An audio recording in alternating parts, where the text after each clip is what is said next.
According to Islam, the Quran is not only credible, it is God's only uncorrupted revelation. Thus, according to Muslim scholars, if the Quran is to be compared to anything in Christianity, it is to be compared to Christ rather than to the Bible. In truth, however, the Bible can be demonstrated to be divine rather than merely human in origin. The same cannot be said for the Quran. Moreover, unlike the Bible, the Quran is replete with faulty ethics and with factual errors. First, unlike the Quran, the Bible is replete with prophecies that could not have been fulfilled through chance good guessing or deliberate deceit.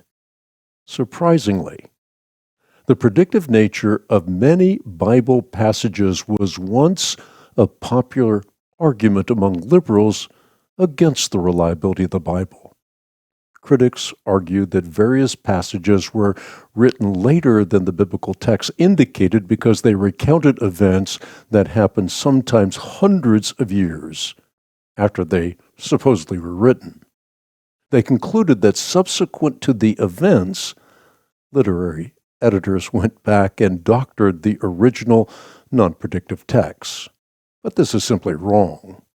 Careful research affirms the predictive accuracy of the Scriptures. Since Christ is the culminating theme of the Old Testament and the living word of the New Testament, it shouldn't surprise us that prophecies regarding Him outnumber all others. Many of these prophecies would have been impossible for Jesus to deliberately conspire to fulfill, such as His descent from Abram, Isaac, and Jacob, His birth in Bethlehem, His crucifixion with criminals, the piercing of His hands and feet on the cross, the soldiers gambling for His clothes, the piercing of His side, the fact that His bones were not broken at His death, and His burial among the rich. In sharp contrast, predictive prophecies demonstrating the divine origin of the Quran are conspicuous by their absence. While the Quran contains a number of self-fulfilling prophecies, such as Muhammad's prediction that he would return to Mecca, this is very different from the biblical prophecies outlined above. Other prophecies, such as Muhammad's prediction that the Romans would defeat the Persians at Issus, are equally underwhelming. Unlike the biblical examples presented before, this prophecy is not fulfilled in the far future and thus can be easily explained through good guessing or an accurate apprehension of prevailing military conditions. Furthermore, the Quran is replete with questionable ethics, particularly when it comes to the equality of women. For example, in Surah 4:3, Muhammad allegedly received a revelation from God allowing men to marry women of your choice, 2, 3, or 4. Ironically, in Surah 33:50, Muhammad receives a divine sanction to marry any believing woman who dedicates her soul to the Prophet if the Prophet wishes to wed her. Thus, while other men were only permitted to marry up to 4 wives, Allah provided Muhammad with a divine exception for his marriage to at least 12 women, including Aisha, whom he married at the tender age of 11. Also very troubling is the fact that the Quran allows men to beat their wives in order that they might return to obedience.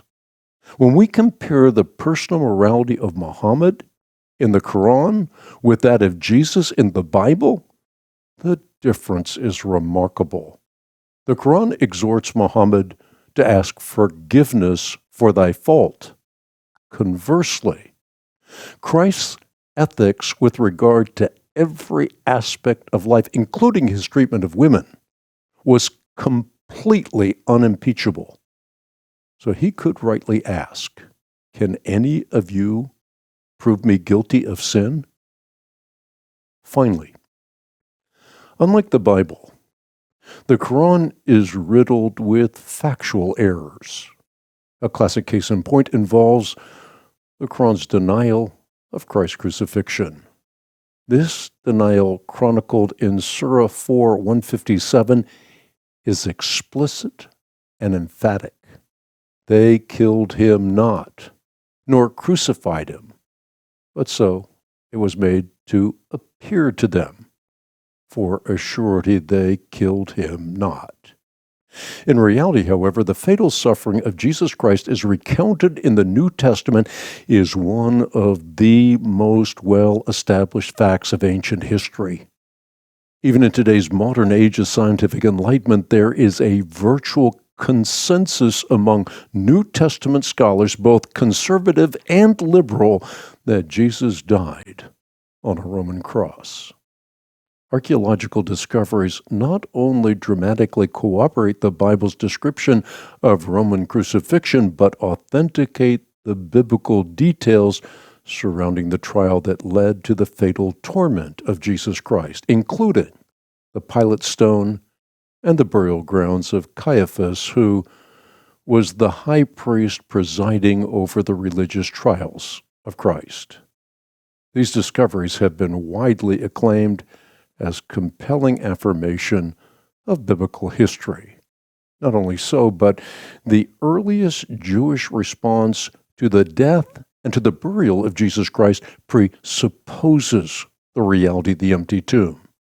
Instead of denying that the tomb was emptied, the antagonists of Christ accused his disciples of stealing the body. One final point should be made. The Quranic denial of Christ's crucifixion has led to a host of other errors as well. From a Muslim perspective, Jesus was never crucified and thus never resurrected. Instead, in Islam, God made someone look like Jesus, and the look-alike was mistakenly crucified in his place. The notion that Judas was made to look like Jesus has recently been popularized in Muslim circles by a late medieval invention titled The Gospel of Barnabas. In short, the distance between the Muslim Quran and the Christian scriptures is the distance of infinity. Not only does the prophetic prowess of the Bible elevate it far above the holy books of other religions, but as new archaeological nuggets are uncovered, the trustworthiness of Scripture as well as the unreliability of pretenders are further highlighted. Faulty ethics and factual errors demonstrate that the Quran is devoid of divine sanction. In sharp distinction, ethics and factual evidence demonstrate that the Bible is divine rather than merely human in origin. Who is the liar but the one who denies that Jesus is the Christ? This is the Antichrist, the one who denies the Father and denies the Son. 1 John 2, verse 22.